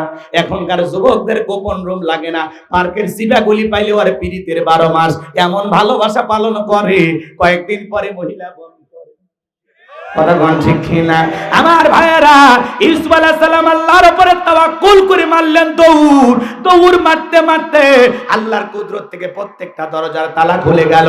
শেষ দরজায় জুলেখা পেছন থেকে মারছে থাবা, জামা ছিঁড়ে গেল। ইউসুফ আলাইহিস সালাম বলে, জামা ছিঁড়ে যায় যাক, ইজ্জত দেওয়া যাবে না। এইবার শেষ দরজা খোলার পরে তাকায় দেখে যেখানে বাঘের ভয় সেখানে রাত হয়। জুলেখার স্বামী আজিজ মিসর দাঁড়ায় আছে। জুলেখার স্বামীকে দেখা মাত্রই নেকা কান্নার অভিনয় শুরু করে দিল। বোঝেন নাই? কিছু কিছু মহিলা দেখেন না, কথা বলার আগে কান্দে দিয়ে বলে, আমার কেউ নাই তো বেঁচে আছি কে? কথাই কথা নেকা কান্নার অভিনয় করে, কিছু বলার আগে চোখ দিয়ে পানি ফেলে, আছে না নাই? তোমার চোখ দিয়ে এত পানি কেন বের হয়? চোখে কি মোটর বসায় রাখছো? টিপ দেওয়া হয় না? কারো কারো বউ আছে কথায় কথায় কান্দে, দেখেননি? যেই বউ কথা বলার আগে কান্দে দেবে, চুপ, কান্দিবি না। ঘটনা কি হয়েছে খুলে বল। তোর কথা শুনে যদি মনে হয় এই ঘটনায় কাঁদা উচিত, স্বামী স্ত্রী একসাথে জামাত করে কাঁদা হবে।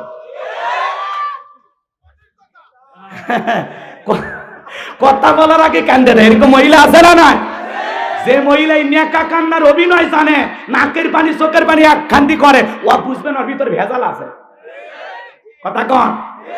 যে মেয়ের রাত বেশি, ওর চরিত্র ভালো। আর যারা এই মিয়া কাকার না ভাজা মাছ উল্টে খাবার পারে, যা দেখেন 18টা প্রেমিক।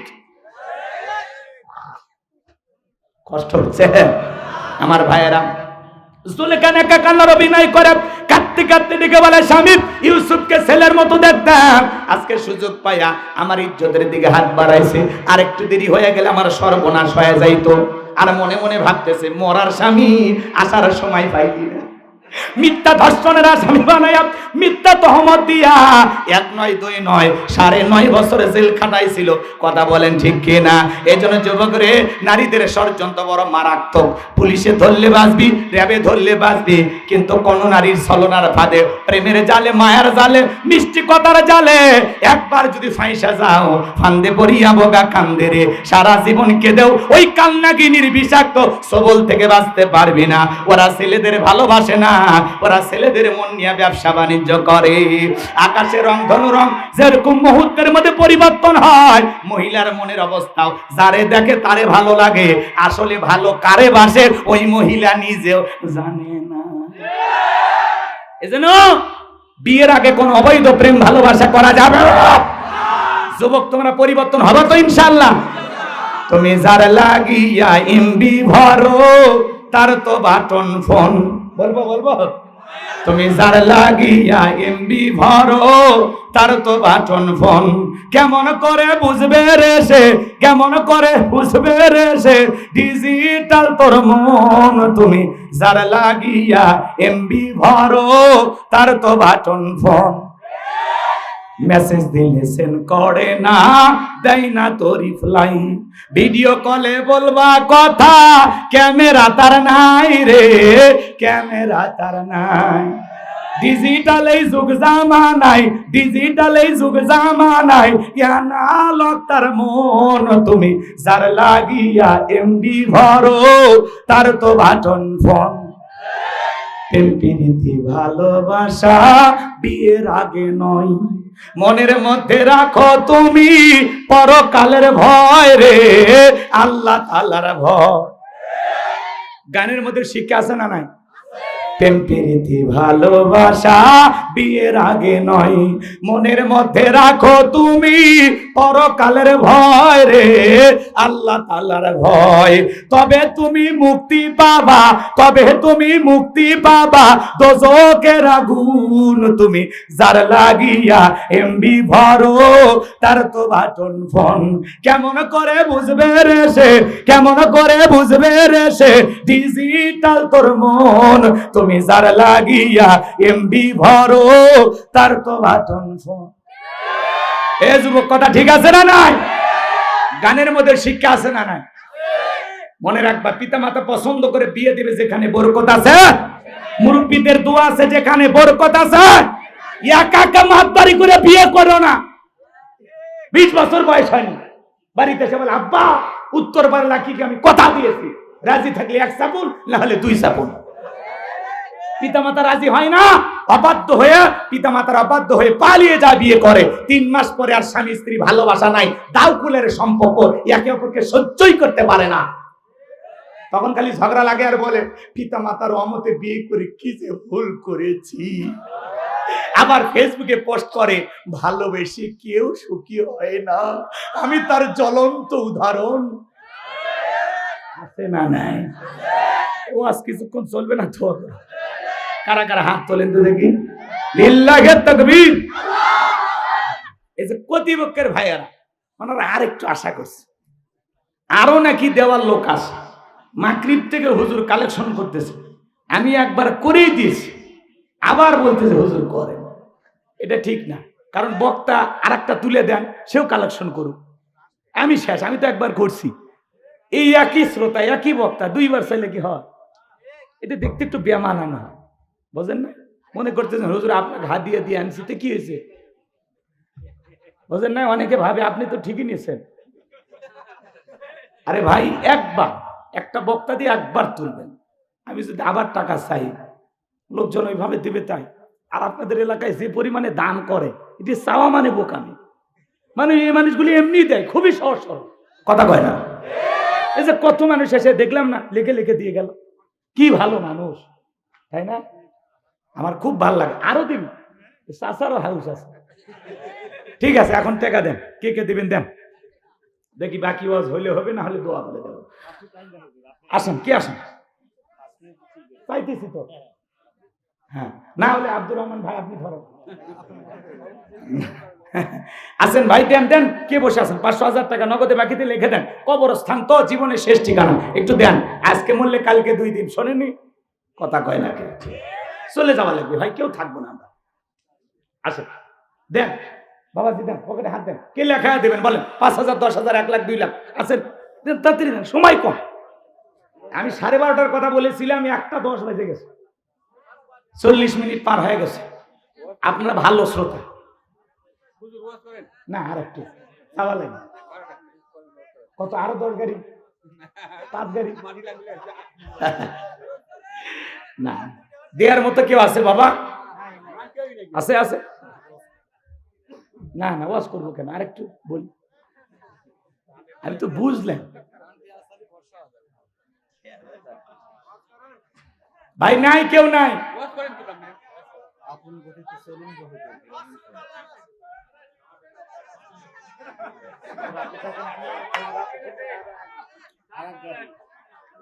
হাফেজ মাওলানা আব্দুর রহমান ভাই, উনি আরো 1 গাড়ি দিবে। চাইলেন, কেউ দিল না, আমি দিলাম। আল্লাহ কবুল, আল্লাহ তার হায়াত বাড়ায় দেন, যোগ্যতার সম্মান বাড়ায় দেন। জোরে বলেন আমিন। আর কি আছেন বলেন? আপনি 2 গাড়ি, কি নাম? সানোয়ার ভাই 2 গাড়ি, আল্লাহ কবুল করেন। জোরে বলেন আমিন। আসাদে দিন মোহাম্মদ, উনি কই? আসেনি এখনো? কই? দিনু না, ও কই গেল গো? মানে আপনি কি নাম? মুজিবুর রহমান 1 গাড়ি, আল্লাহ কবুল করেন। এই যে ভাই যিনি লিখতেছেন মোহরি, উনি দিছে কয় গাড়ি? মেম্বার ভাই, রানী ক্ষমতা আছে, বেটা আছে। কি মার্কা ছিল? মোরগ, মোরগের লড়াই। বাপরে বাপ। ভাই আপনি কয় গাড়ি দেবেন? আরে ওটা 10 গাড়ি মিল করে দেন, দেন, আপনি দেন।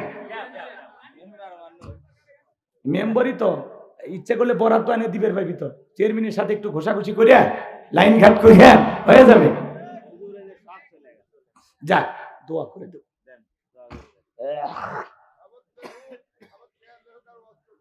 না, 1টা বেজে গেছে, আর ওয়াজ চলবে না। আসলে শোনেন, প্রত্যেকটা কর্তৃপক্ষ যখন দাওয়াত দেয়, আমি বলি ভাই 10টা to 12টা, 2 ঘন্টা ওয়াজ করবো, চলে যাব। না, শেষ। শোনেন, 3টা একেবারে শেষ করে দিচ্ছি, ও তো 2 মিনিটও লাগবে না, আমাদের কাছে সব কায়দা আছে না। শোনেন, তাহলে 4 নাম্বার, নিজের যৌবনটাকে সংযত রাখা। তাহলে সকল গুনাহ থেকে নিজের যৌবন কালে নিজেকে কন্ট্রোল করব, হেফাজত করব, সংযত রাখব, সংযমী হব ইনশাআল্লাহ। সকল গুনাহ থেকে নিজেকে বাঁচায় রাখবো ইনশাআল্লাহ। কবুল করেন, জোরে বলেন আমিন। 5 আর 6 নম্বরে গুনাহ বলি, ওয়াল্লাযীনা হুম লিআমানাতিহিম ওয়া আহদিহিম রাউন। 5 নম্বর হলো আমানত রক্ষা করা। এই জীবনটা আমানত, ছেলে মেয়ে আমানত, স্ত্রী সন্তান আমানত, বক্তার কাছে শ্রোতা আমানত, শিক্ষকের কাছে ছাত্র ছাত্রী আমানত, ডাক্তারের কাছে রোগী আমানত, ইমামের কাছে মুসল্লি আমানত, মেম্বারের কাছে ওয়ার্ডবাসী আমানত, চেয়ারম্যানের কাছে ইউনিয়নবাসী আমানত, এমপির কাছে নির্বাচনী এলাকার মানুষ আমানত, মাননীয় প্রধানমন্ত্রীর কাছে 18 কোটি জনগণ আমানত। আমরা কেউ আমানতদারিতার বাহিরে নাই, এজন্য সবাই আমানত রক্ষা করবো ইনশাআল্লাহ। 6 নাম্বার ওয়াদা, প্রতিশ্রুতি রক্ষা করা। মুমিন মুখে যা বলে অন্তরে তা বিশ্বাস করে, কাজে তা বাস্তবায়ন করে।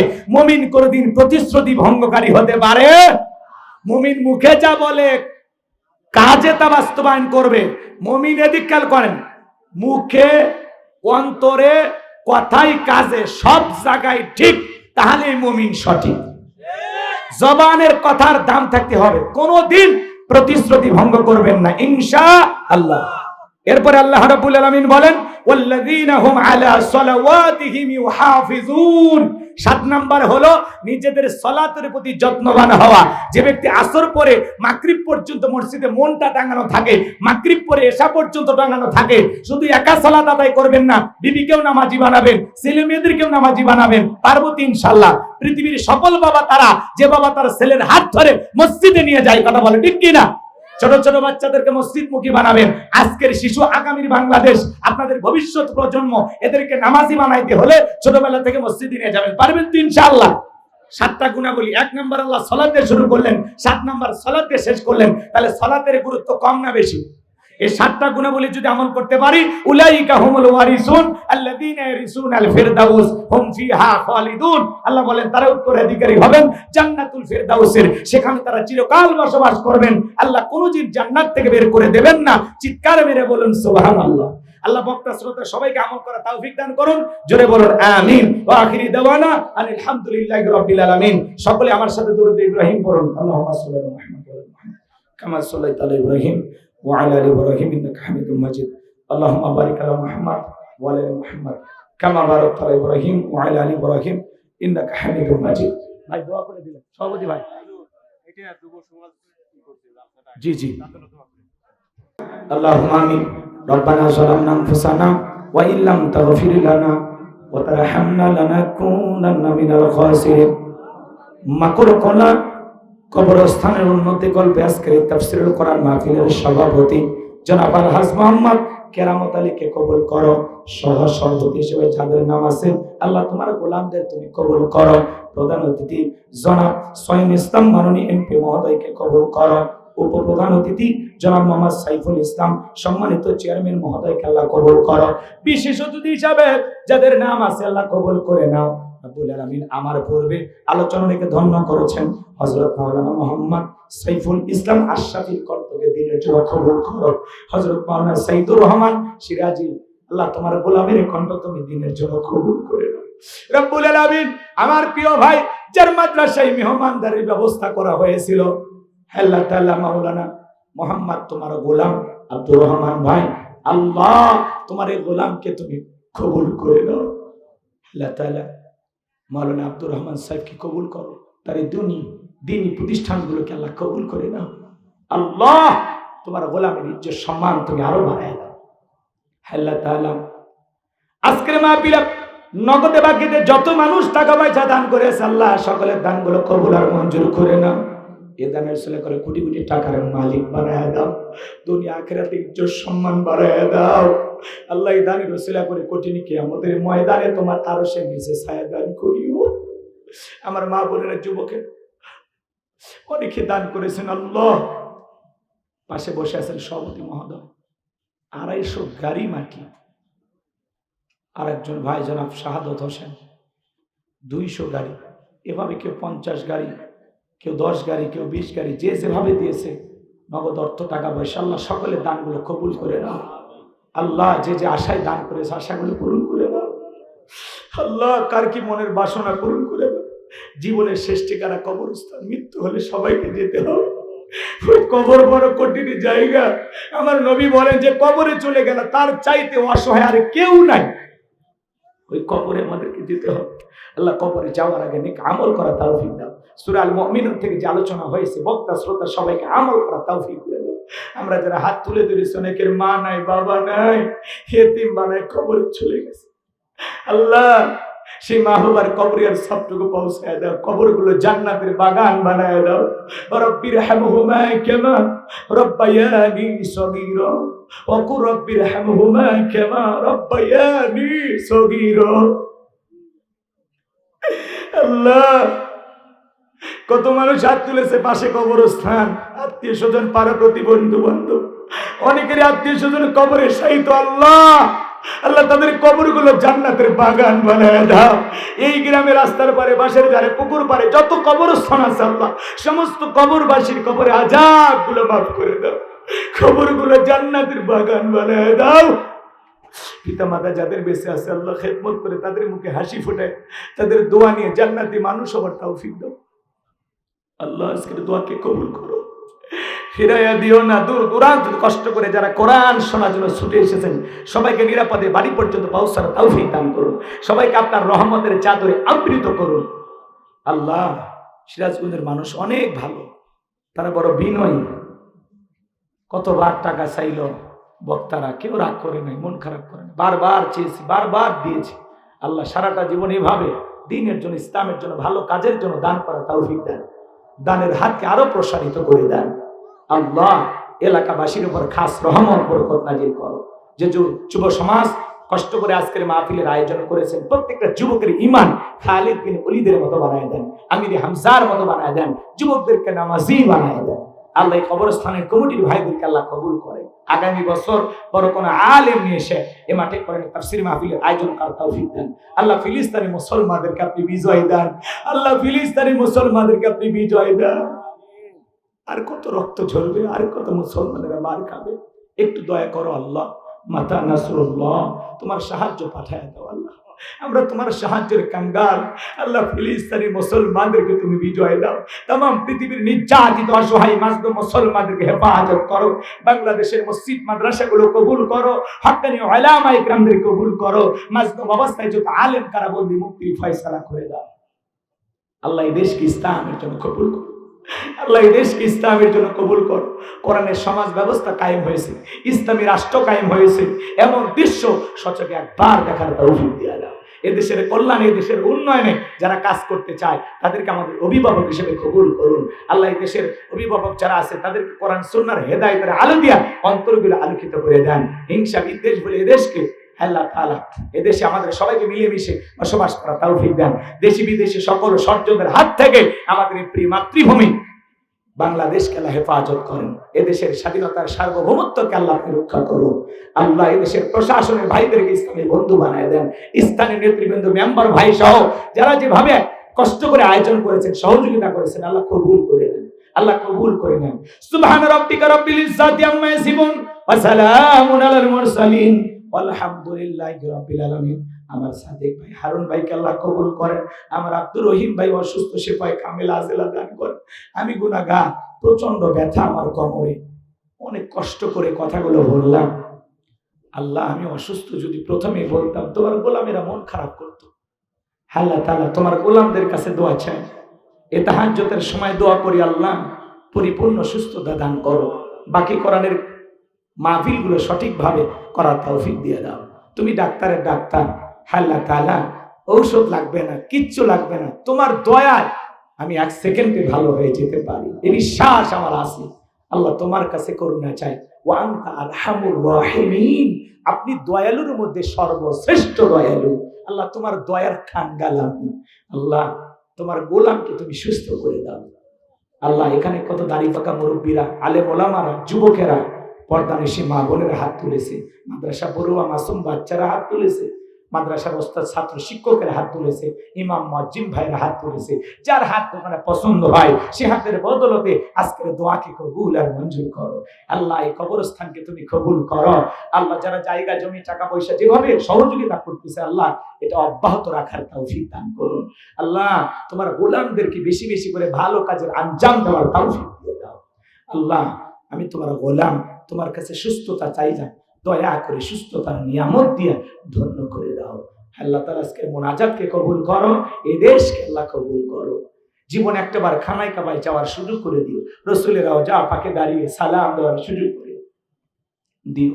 আল্লাহ যেদিন মৃত্যু চলে আসবে, যে মাসে মরণ দিবা মাসটা যেন রমজান মাস হয়, যেই দিনে মরণ দিবা দিনটা যেন জুমার দিন হয়, নামাজের সিজদারত অবস্থায় মৃত্যু দিও, কোরআন পড়তে পড়তে মৃত্যু দিও, দ্বীনকে প্রতিষ্ঠিত করার লক্ষ্যে, ইসলামী রাজ কায়েম করার লক্ষ্যে আল্লাহ রাজপথে জীবনটা বিলানোর তৌফিক দিও।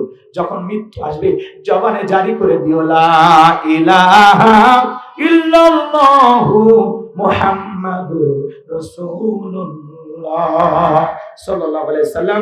আসসালামু আলাইকুম ওয়া রাহমাতুল্লাহি ওয়া বারাকাতুহু।